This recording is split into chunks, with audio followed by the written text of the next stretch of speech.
មកកូនយើងបន្តមេរៀនយើងទៀតណាកូ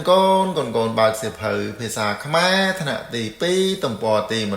131ពេលកូនបើកហើយកូនត្រៀមអានជាមួយលោកគ្រូឲ្យខ្លាំងទាំងអស់គ្នាណាកូនតោះចាប់ផ្ដើមមេរៀនទី65រឿងសត្វលោលោកនិងស្រមោចខ្មៅអំណានមានសត្វលោលោកមួយហើរទៅឃើញពួកស្រមោចខ្មៅ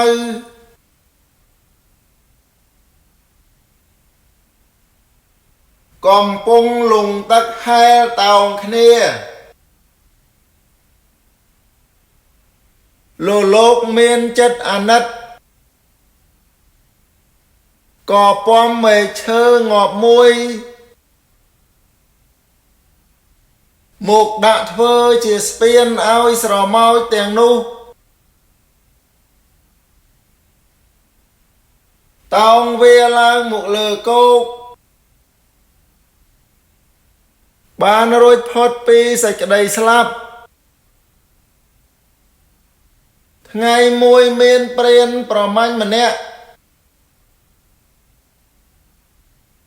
ឃើញលោលោកទុំលើមេជ្រៃក៏លើកស្នាដំរង់បំរុងនឹងបាញ់លោលោកនោះស្រមោចឃើញដូច្នោះក៏នាំគ្នាវាឡើងទៅខំជើងព្រាននាយព្រានភ្ញាក់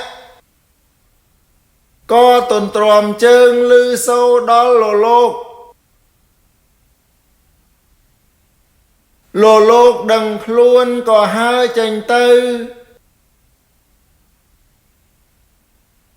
រួចផុតពីសេចក្តីស្លាប់មកកូនយើងបន្តមេរៀនយើងទៀតណាកូនបើកសៀវភៅភាសាខ្មែរថ្នាក់ទី2ទំព័រទី131ពេលកូនបើកហើយកូនត្រៀមអានជាមួយលោកគ្រូឲ្យខ្លាំងទាំងអស់គ្នាណាកូនតោះចាប់ផ្ដើមមេរៀនទី65រឿងសត្វលោលោកនិងស្រមោចខ្មៅអំណានមានសត្វលោលោកមួយហើរទៅឃើញពួកស្រមោចខ្មៅ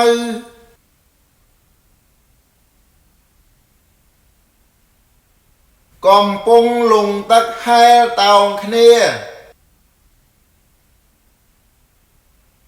លោលោកមានចិត្តអាណិតក៏ពំមេឈើងាប់មួយ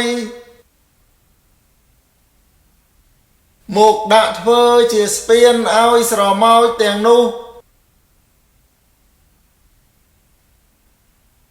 តោងវាឡើងមកលើគោកបានរួចផុតពីសេចក្តីស្លាប់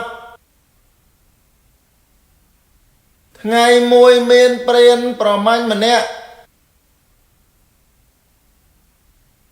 ឃើញលោលោកទុំលើមេជ្រៃ